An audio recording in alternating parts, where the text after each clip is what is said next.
ಪಾಪಿ ಪಾಪಿ ಶಾರ್ವರಿ. ಅಲ್ಲ, ದೇವಸ್ಥಾನದ ಪ್ರಸಾದಕ್ಕೆ ವಿಷ ಹಾಕೋ ಮಟ್ಟಕ್ಕೆ ಬೆಳೆದಿದ್ದಾಳೆ ಅಂತಂದರೆ ಅವಳಿಗೆ ವಿನಾಶ ತಪ್ಪಿದ್ದಲ್ಲ. ಅಷ್ಟೇ ಅಲ್ಲ ತಾತ, ಹೂವಿನ ಬಿಟ್ಟಿಲ್ಲಿ ಚಾಕು ಇದ್ದಿದ್ದು, ನಾವು ದೇವಸ್ಥಾನದಲ್ಲಿದ್ದಾಗ ನಮ್ಮನ್ನು ಯಾರೋ ಫಾಲೋ ಮಾಡ್ತಾರೆ ಅಂತ ಅನಿಸಿದ್ದು, ಅದೆಲ್ಲ ಅವಳ ಕೈವಾಡನೆ. ಹಾಗಾದರೆ ಸಂಧ್ಯನ ಹತ್ರ ಗಲಾಟೆ ಮಾಡ್ತಾ ಇದ್ದಿದ್ದು ರೌಡಿಗಳು? ಅದೇ ಅನ್ಕೊಂಡೆ. ಯಾವತ್ತೂ ಆ ರಸ್ತೆ ಕಡೆ ಬರದೇ ಇರೋರು ಇದ್ದಕ್ಕಿದ್ದ ಹಾಗೆ ಅಲ್ಲಿಗೆ ಬಂದು ನನ್ನ ಸೊಸೆ ಮೇಲೆ ಅಟ್ಯಾಕ್ ಮಾಡ್ತಾರೆ ಅಂದರೆ ಇದಕ್ಕೆ ಏನು ಕಾರಣ? ಇದೆಲ್ಲ ಶಾರ್ವರಿ ಪಿತೂರಿನೇ. ಎಲ್ಲೋ ಇದ್ಕೊಂಡು ಇಷ್ಟೆಲ್ಲ ಆಟ ಆಡ್ತಿದ್ದಾಳೆ. ಅವಳ ಬುದ್ಧಿನೇ ಹಾಗೆ ಅಲ್ವಾ? ಒಬ್ಳು ಕ್ರಿಮಿನಲ್ಲು ಇನ್ನು ಹೇಗೆ ತಾನೇ ಯೋಚನೆ ಮಾಡೋಕ್ಕೆ ಸಾಧ್ಯ ಹೇಳು? ಆದರೂ ಇಂಥದ್ದೆಲ್ಲ ಆದಾಗ ನಾವು ಒಂದು ಮಾತು ಹೇಳಬೇಕಲ್ವಾ? ಇಂಥ ವಿಷಯನೆಲ್ಲ ಯಾಕೆ ಮುಚ್ಚಿಡ್ತೀರಾ? ಪರವಾಗಿಲ್ಲ ಬಿಡೋದು ಅಣ್ಪಿಂಡ. ನಮ್ಮನೆ ಹೆಣ್ಣುಮಕ್ಕಳ ರಕ್ಷಣೆಗೆ ಒಬ್ಬ ಭಂಟ ಸಿಕ್ಕಿದ್ದಾನಲ್ಲ, ಅವನಿಗೀಗ ಕುಟುಂಬದವ್ರ ಜವಾಬ್ದಾರಿ ಎಲ್ಲ ಗೊತ್ತಿದೆ ಅಂತಂದರೆ ತುಂಬ ಹೆಮ್ಮೆ ಪಡೋ ವಿಷಯನೇ. ದೊಡ್ಡ ಮಾತು ದತ್ತ ಮಹಾಪ್ರಭುಗಳೇ. ಒಂದು ಕುಟುಂಬವನ್ನ, ಒಂದು ಕುಟುಂಬದ ಜನರನ್ನ ಹೇಗೆ ನೋಡ್ಕೋಬೇಕು, ಎಷ್ಟು ಪ್ರೀತಿಸಬೇಕು ಅನ್ನೋದಕ್ಕೆ ನೀವೇ ದೊಡ್ಡ ಸ್ಫೂರ್ತಿ.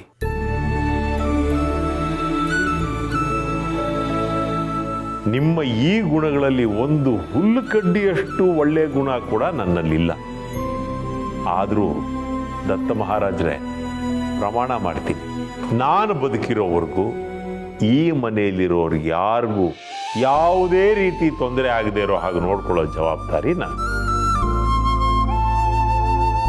ಆದರೂ ಇನ್ಮೇಲೆ ಅಮ್ಮ ಹೇಳಿದಾಗೆ ನಾವೆಲ್ಲ ಎಚ್ಚರಿಕೆಯಿಂದ ಇರಬೇಕು. ಆ ಶಾರ್ವರಿ ಸಿಗೋವರೆಗೂ ಈ ಥರದ್ದೆಲ್ಲ ಆಗ್ತಾನೆ ಇರುತ್ತೆ. ಕೆಟ್ಟ ಹೆಂಗಸು, ಅಷ್ಟು ದೂರ ಹೋದರೂ ಇನ್ನೂ ಎಷ್ಟೆಲ್ಲ ಆಟ ಆಡ್ತಾ ಇದ್ದಾಳೆ. ನಮ್ಮ ಕಣ್ಣೀರಿನ ಶಾಪ ಅವಳಿಗೆ ತಟ್ಟದೆ ಬಿಡಲ್ಲ ತಾತ. ಅವಳಿಗೆ ಅಂತಿಂತ ಸಾವು ಬರಲ್ಲ. ಅವಳನ್ನ ಹೀಗೆ ಬಿಟ್ರೆ ಇನ್ನೂ ಏನೇನು ಆಟ ಆಡ್ತಾಳೋ ಏನೋ. ಅಣ್ಣ, ಆದಷ್ಟು ಬೇಗ ಅವಳಿಗೆ ಒಂದು ಗತಿ ಕಾಣಿಸ್ಬೇಕು.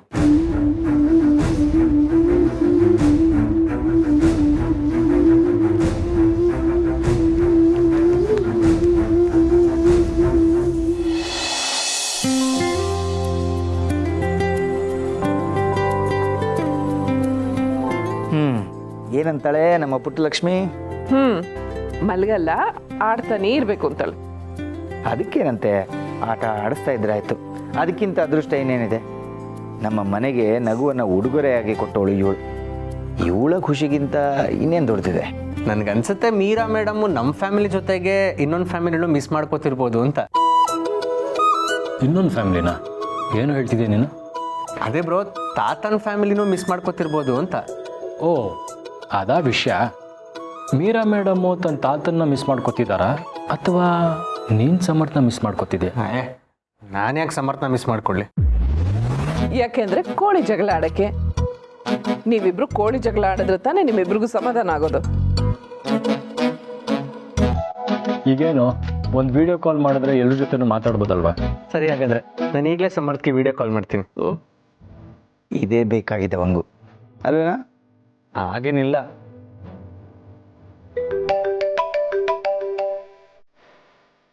ಇವನು ಯಾಕೆ ವಿಡಿಯೋ ಕಾಲ್ ಮಾಡ್ತಿದ್ದಾನೆ? ಅಮ್ಮ, ಅಪ್ಪ, ಇದೇನಿದು ಸರ್ಪ್ರೈಸು? ಇದಕ್ಕಿದ್ದಾಗೆ ವಿಡಿಯೋ ಕಾಲ್ ಮಾಡ್ತಿದ್ದೀರಾ? ವಿಡಿಯೋ ಕಾಲ್ ಮಾಡಿದ್ದು ನಮಗೋಸ್ಕರ ಅಲ್ಲಪ್ಪ. ನಮ್ಮನೆ ಮಹಾರಾಣಿ ಇದ್ದಾಳಲ್ಲ, ಅವಳು ನಿಮ್ಮನ್ನೆಲ್ಲ ನೋಡ್ಬೇಕಂತೆ. ಹೌದಾ? ಇರಿ, ಎಲ್ಲರೂ ಇಲ್ಲಿದ್ದಾರೆ.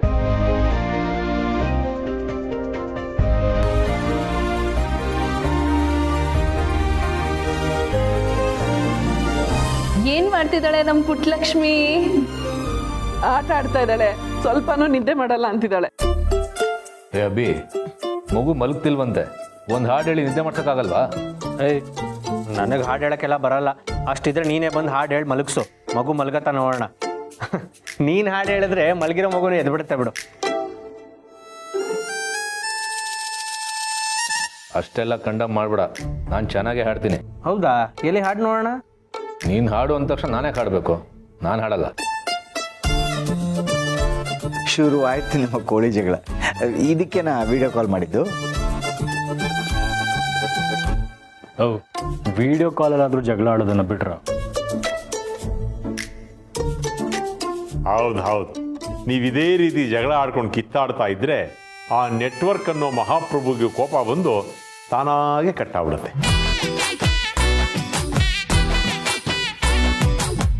ಅಮ್ಮ, ನಮ್ಮ ಪುಟ್ಟಲಕ್ಷ್ಮಿ ಎಷ್ಟು ಮುದ್ದಾಗಿ ಕಾಣಿಸ್ತಿದ್ದಾಳೆ. ಅವಳಿಗೆ ಪ್ರತಿದಿನ ದೃಷ್ಟಿ ತೆಗಿತಿದ್ಯಾ ತಾನೆ? ತೆಗಿತಾ ಇದ್ದೀನಮ್ಮ, ಹಾಗೆ ದೃಷ್ಟಿ ಬಿಟ್ಟು ಕೂಡ ಇಡ್ತಾ ಇದ್ದೀನಿ. ಹೇ, ಎಲ್ಲರೂ ಸುಮ್ಮನೆ ಹೀಗೆ ಮಾತಾಡ್ತಾ ಕೂತ್ಕೊಳ್ಳೋ ಬದಲು ಮಗು ಮಲಗೋ ಹಾಗೆ ಎಲ್ಲರೂ ಸೇರಿ ಒಂದು ಹಾಡು ಹೇಳಿ. ಒಳ್ಳೆ ಐಡಿಯಾ ಇದು ದತ್ತ. ಇಲ್ಲಿ ಹಾಡು ಶುರು ಮಾಡಿ ನೋಡೋಣ. ಹಾಡಾ? ಫೋನಲ್ಲ? ಹೇ, ಫೋನ್ನಲ್ಲಿ ಹಾಡು ಹೇಳೋದೇ ಒಂದು ದೊಡ್ಡ ವಿಷಯಮ್ಮ ನಮ್ಮ ಕಾಲದಲ್ಲಿ. ರಾಜ್ಕುಮಾರ್ ಅವರು ಒಂದು ಇಡೀ ಹಾಡನ್ನು ಫೋನ್ನಲ್ಲೇ ಹೇಳಿಬಿಟ್ಟಿದ್ರು ಗೊತ್ತಾ? ಅಂಥದ್ರಲ್ಲಿ 4 ಸಾಲು ಹೇಳೋದಕ್ಕೆ ಬರೋದಿಲ್ವೇನ್ರೋ ನಿಮಗೆ? ಅದಕ್ಕೇನಂತೆ, ಹಾರೋಣ ಬಿಡಿ. ರೆಡಿ? 1 2 3. ಬೊಂಬೆ ಹೇಳುತ್ತೈತೆ ಮತ್ತೆ ಹೇಳುತ್ತೈತೆ ನೀನೇ ರಾಜಕುಮಾರಿ.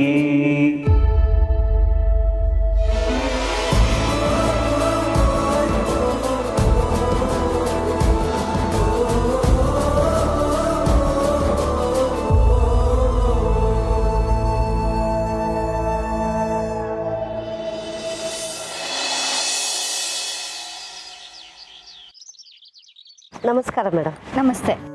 ಯಾರ್ಯಾರ ಮನೇಲಿ ಮಕ್ಕಳಿದ್ದಾರೆ ಅಂತ ಬುಕ್ಕಲ್ಲಿ ರಿಜಿಸ್ಟರ್ ಆಗಿದೆಯೋ ಆ ಮನೆಗೆಲ್ಲ ಹೋಗಿ ಮಕ್ಕಳಿಗೆ ಲಸಿಕೆ ಕೊಡಬೇಕು ಅಂತ ಸರ್ಕಾರದಿಂದ ಆರ್ಡರ್ ಆಗಿದೆ. ಹೌದಾ? ಬನ್ನಿ ಒಳಗಡೆ ಬನ್ನಿ, ಕೂತ್ಕೊಳ್ಳಿ.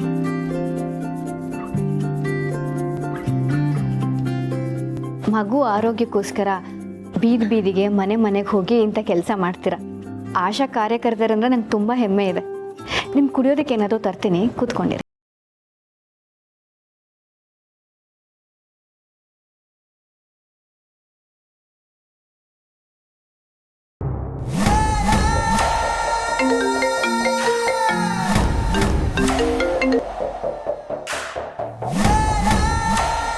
Hello, Sharadi madam.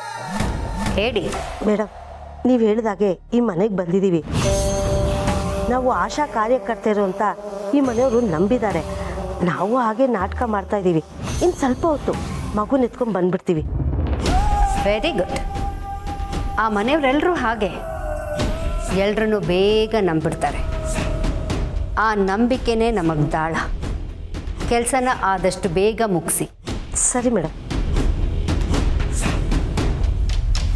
ಆ ಮಾಧವನ ನೆಮ್ಮದಿನ ಕಿತ್ಕೊಳ್ಳೋಕೆ ನಂಗೊಂದು ಹೊಸ ಅಸ್ತ್ರ ಸಿಕ್ಕಿದೆ.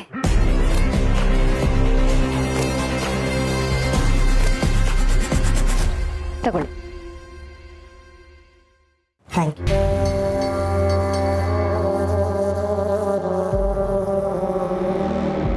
ಮೇಡಮ್, ಮಗನ ಕರ್ಕೊಂಡು ಬಂದರೆ ನಾವು ಲಸಿಕೆ ಹಾಕ್ತೀವಿ. ಹಾಂ ಸರಿ, ಕರ್ಕೊಂಡು ಬಂದೆ.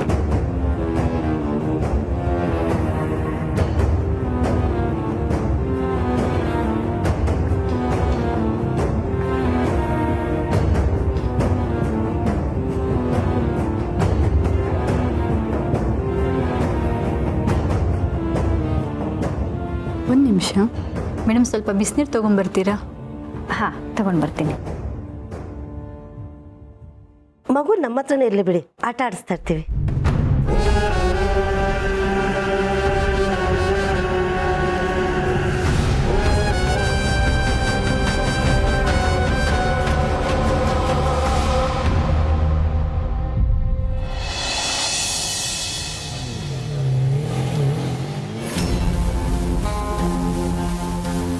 ಇಲ್ಲ, ನನಗಿದು ಯಾಕೋ ಸರಿ ಅನ್ನಿಸ್ತಿಲ್ಲ.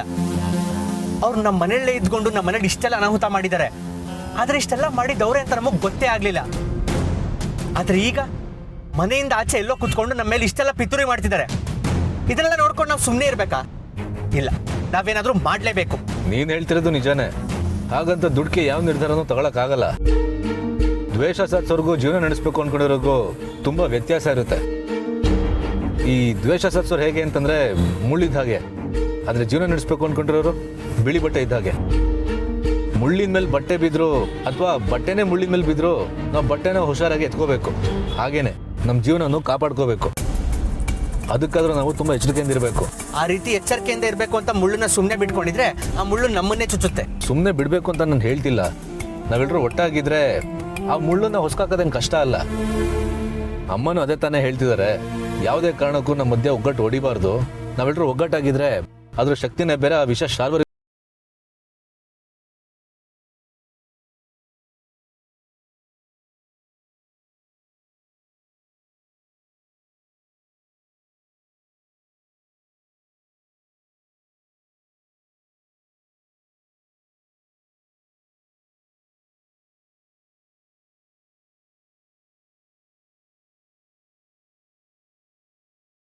ಎಷ್ಟೇ ಪ್ರಯತ್ನ ಪಟ್ಟರು ನಮ್ಮ ನೆಮ್ಮದಿನ ಕಿತ್ಕೊಳ್ಳೋಕ್ಕಾಗಲ್ಲ ಅಂತ ಅವಳಿಗೆ ಅನ್ನಿಸ್ಬೇಕು.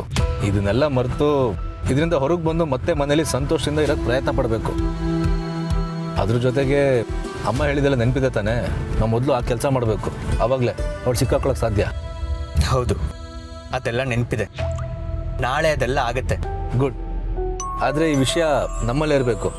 ನಾಳೆ ಏನು ನಡೆಯುತ್ತೆ ಅಂತ ಯಾರಿಗೂ ಗೊತ್ತಾಗೋದು ಬೇಡ.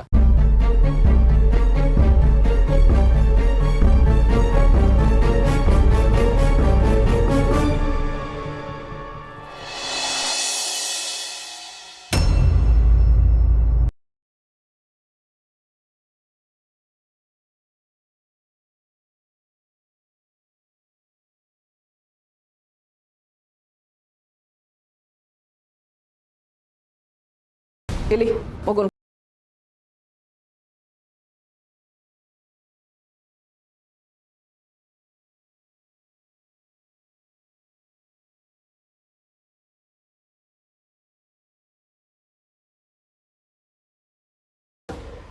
ನೀವೀಗ ಹಾಕ್ತಾ ಇರೋ ಡ್ರಾಪ್ಸ್ ಯಾವುದು? ನಾವು ಮಗುಗೆಲ್ಲ ವ್ಯಾಕ್ಸಿನೇಷನ್ ಕೊಡಿಸಿದ್ದೀವಿ. ಅದು ಸರ್ಕಾರದಿಂದ ಆರ್ಡರ್ ಆಗಿದೆ ಡ್ರಾಪ್ಸ್ ಹಾಕಬೇಕು ಅಂತ. ಅದನ್ನೇ ನಾನು ಕೇಳ್ತಾ ಇರೋದು. ಈ ಡ್ರಾಪ್ಸ್ ಯಾಕೆ ಹಾಕ್ತಾ ಇದ್ದೀರಾ? ಇದರಿಂದ ಏನು ಉಪಯೋಗ? ಯಾವ ಕಾಯಿಲೆ ತಡಿಬೇಕು ಅಂತ ಈ ಡ್ರಾಪ್ಸ್ ಹಾಕ್ತಾ ಇದ್ದೀರಾ? ಅದು ಮೇಡಮ್, ಕಾಯಿಲೆ ಅಂತ ಏನೂ ಇಲ್ಲ, ಸರ್ಕಾರದಿಂದ ಆರ್ಡರ್ ಆಗಿದೆ ಅಷ್ಟೇ. ಹೋಗಲಿ, ಇದು ಯಾವ ಸ್ಕೀಮ್ ಅಂತನಾದರೂ ಹೇಳ್ತೀರಾ? ಈ ಡ್ರಾಪ್ಸ್ ಹಾಕೋದಕ್ಕೆ ಗೌರ್ಮೆಂಟಿಂದ ಆದೇಶ ಬಂದಿದೆಯಾ? ಅದ್ರ ಪತ್ರ ಇದೆಯಾ? ಮೇಡಮ್, ಅದು ಯಾವುದೂ ನಮ್ಮ ಹತ್ರ ಇಲ್ಲ. ಈ ಕೆಲ್ಸಕ್ಕೆ ನಾವು ಹೊಸಬ್ರು. ಟ್ರೈನಿಂಗ್ ಮುಗಿಸಿ 2 ತಿಂಗಳಾಯ್ತು ಅಷ್ಟೇ. ಈಗ ತಾನೇ 12 ವರ್ಷದಿಂದ ಕೆಲಸ ಮಾಡ್ತಾ ಇದ್ದೀನಿ ಅಂತ ಹೇಳಿದ್ರಿ. ಮೇಡಮ್, ಅಂಗನವಾಡಿಲಿ 12 ವರ್ಷದಿಂದ ಕೆಲಸ ಮಾಡ್ತಾ ಇದ್ವಿ. ಈ ಕೆಲ್ಸಕ್ಕೆ ಹೊಸಬ್ರು, ಹಾಗಾಗಿ ಏನೂ ಗೊತ್ತಿಲ್ಲ. ನೀವು ಇಲ್ಲೇನು ಮಾಡ್ತಿದ್ದೀರಾ? ಒಳಗೆ ಬಂದು ಕೂತ್ಕೊಳ್ಳಿ. 1 ನಿಮಿಷ ಪೂರ್ಣಿ, ನಾನು ಪೊಲೀಸಿಗೆ ಫೋನ್ ಮಾಡ್ತೀನಿ. ಸರ್ಕಾರದಿಂದ ಅದೇನೋ ಆದೇಶ ಬಂದಿದೆ ಅಂತ ಹೇಳಿದ್ರಲ್ಲ, ಅದೇನು ಅಂತ ಅವರೇ ವಿಚಾರಿಸ್ಲಿ. ಅಯ್ಯೋ ಮೇಡಮ್, ದಯವಿಟ್ಟು ಹಾಗೆ ಮಾತ್ರ ಮಾಡಬೇಡಿ. ನಾವು ಹೊರಡಬೇಕು. ನಮಗಿನ್ನೂ ತುಂಬ ಮನೆಗಳಿದೆ. ನಿಮ್ಮನ್ನು ನಾನು ಹೋಗೋಕೆ ಬಿಡಲ್ಲ. ನೀವಿನ್ನೂ ಮಗುಗೆ ಡ್ರಾಪ್ಸೇ ಹಾಕಿಲ್ವಲ್ಲ? ಅಮ್ಮ, ಏನಾಯ್ತು? ಏನು ನಡೀತಿದೆ ಇಲ್ಲಿ? ನೀವು ಒಳಗೆ ಕೂತ್ಕೊಳ್ಳಿ. ನಿಮ್ಮ ಕೆಲಸನ ನೀವು ಮುಗಿಸಿ, ಪೊಲೀಸ್ನವ್ರು ಬಂದು ಅವ್ರ ಕೆಲಸನ ಅವ್ರು ಮಾಡಲಿ. ಸಾರಿ ಮೇಡಮ್, ನಮ್ಗೆ ತುಂಬ ಕೆಲಸ ಇದೆ. ನಾವು ಹೊರಡಲೇಬೇಕು. ಬನ್ನಿ. 1 ನಿಮಿಷ ನಿಂತ್ಕೊಳ್ಳಿ. ಅಮ್ಮ, ಅವರು ಮಗುನ ಎತ್ಕೊಂಡು ಹೋಗ್ತಾ ಇದ್ರು. ನೀನು ಯಾಕೆ ಮಗುನ ಅವ್ರು ಕೇಳ್ಕೊಟ್ಟೆ? ಅದು ಅವ್ರು ಲಸಿಕೆ ಹಾಕ್ತೀನಿ ಅಂತ. ಇಲ್ಲ ಪೂರ್ಣಿ, ಅವ್ರು ಆಶಾ ಕಾರ್ಯಕರ್ತೆ ಇರ್ತಾರ ಕಾಣಲಿಲ್ಲ. ಅವರು ನೋಡಿದಾಗಲೇ ನನಗೆ ಅನುಮಾನ ಬಂತು. ಅಯ್ಯೋ ದೇವ್ರೆ, ಸತ್ಯ ದೇವ್ರಾಗ ನೀವು ಬಂದ್ರಿ. ನನಗಿದೆಲ್ಲ ಏನೂ ಗೊತ್ತೇ ಆಗಲಿಲ್ಲ. ಕ್ಷಮಿಸ್ಬಿಡಿ ಅಮ್ಮ. ನಾವು ಆದಷ್ಟು ಎಚ್ಚರವಾಗಿರಬೇಕು. ಅದರಲ್ಲೂ ಮಗು ವಿಷಯದಲ್ಲಿ ಮೈಯೆಲ್ಲ ಕಣ್ಣಾಗಿರಬೇಕು. ತಪ್ಪಾಗೋಯ್ತು, ನನ್ನಿಂದ ತಪ್ಪಾಗೋಯ್ತು. ಒಂದು ಸ್ವಲ್ಪ ಹೆಚ್ಚು ಕಮ್ಮಿ ಆಗಿದ್ರು ನನ್ನ ಮಗುನ ಕಳ್ಕೊಂಡ್ಬಿಡ್ತಾ ಇದ್ದೆ. ಕ್ಷಮಿಸ್ಬಿಡಿ ಅಮ್ಮ.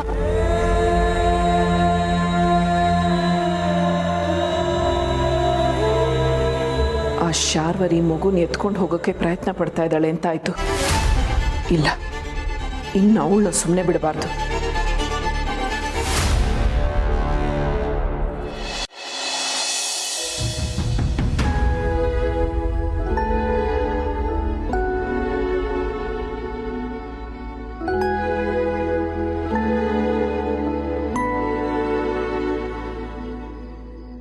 ದೇವಸ್ಥಾನದಲ್ಲಿ ಹಾಗೆಲ್ಲ ಆಗೋಯ್ತು.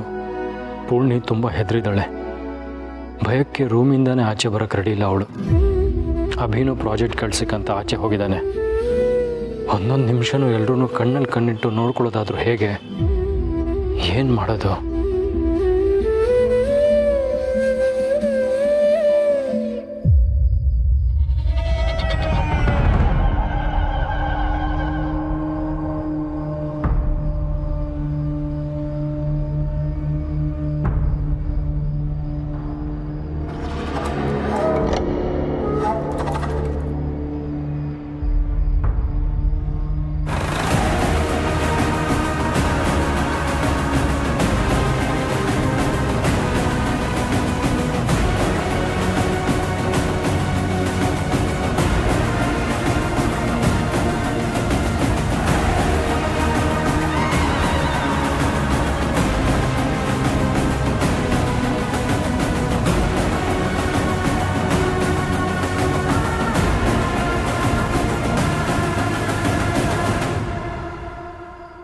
Happy birthday to you.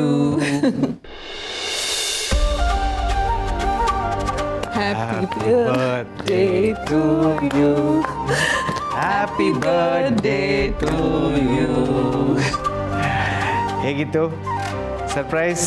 ಏನಣ್ಣ ಆಗ ಕಚ್ಚೋದು. ಅಯ್ಯೋ ಸಾರಿ ಸಮರ್ಥ್, ನೀನಂತ ಗೊತ್ತಾಗಿಲ್ಲ, ಜೋರಾಗಿ ಕಚ್ಚಿಬಿಟ್ನಾ? ಪರವಾಗಿಲ್ಲ ಬಿಡಿ, ನಾನು ಅಂತ ಗೊತ್ತಾಗಿದ್ರೆ ಸರ್ಪ್ರೈಸ್ ಇರ್ತಿರ್ಲಿಲ್ಲ. ನೀವೇ ಸುಮ್ಮನೆ ಸೈಲೆಂಟಾಗಿ ನಡ್ಕೊಂಬಂದ್ಬಿಡ್ತಿದ್ರಿ ಅಷ್ಟೇ. ಹೇಗಿತ್ತು ಅವೇ ಬರ್ಡೇ ಸರ್ಪ್ರೈಸು? ಏನು ಚಿಕ್ಕಪ್ಪ ನೀವು, ಮೊದಲೇ ಮನೇಲಿ ಇಷ್ಟೆಲ್ಲ ನಡೀತಾ ಇದೆ, ಅಂಥದ್ರಲ್ಲಿ ಈ ರೀತಿ ಸರ್ಪ್ರೈಸ್ ಕೊಟ್ಟರೆ ಭಯ ಆಗದಿರತ್ತೆ. ಎಲ್ರ ಮನಸ್ಸಲ್ಲಿರೋ ಭಯ ತಿಳಿಯಾಗ್ಲಿ ಅಂತಾನೆ ಅವ್ರು ಹೀಗೆ ಮಾಡಿದ್ದು. ಹೌದು, ಭಯ ಕೂಡ ತಮಾಷೆಗೆ ತಗೊಳ್ಳಿ ಅಂತಲೇ ಈ ಐಡಿಯಾ ಮಾಡಿದ್ದು.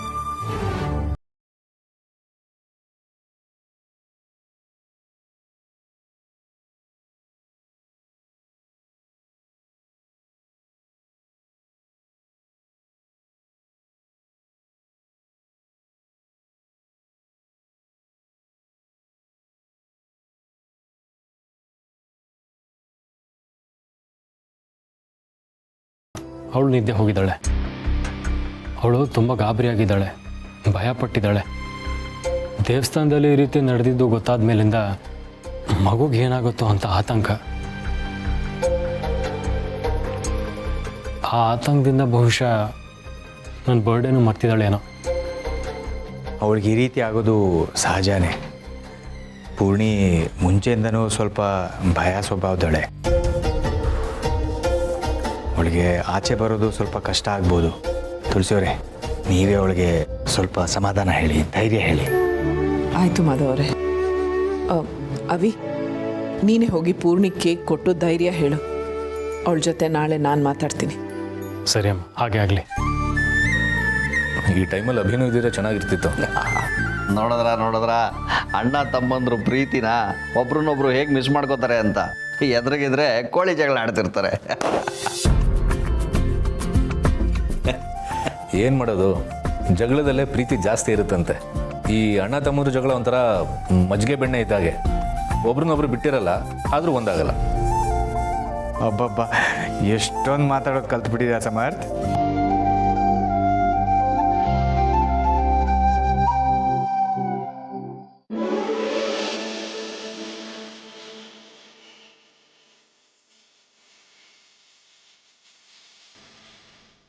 Happy birthday to you. Happy birthday to you.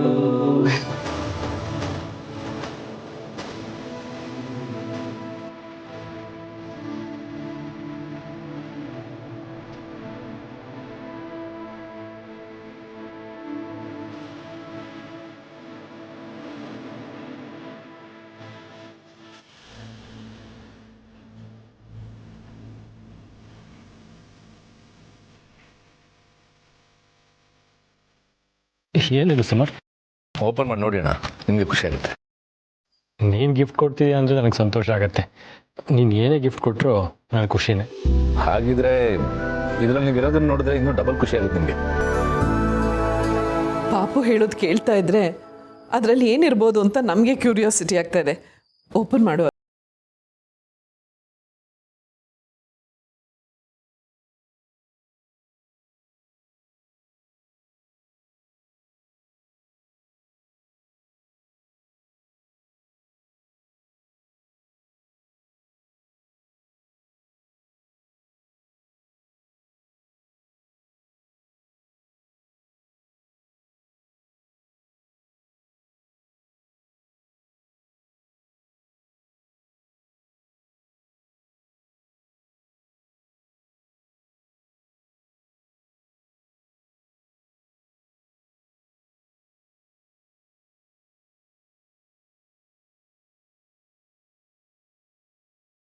ತುಂಬ ಖುಷಿ ಆಯಿತು ಸಮರ್ಥ್.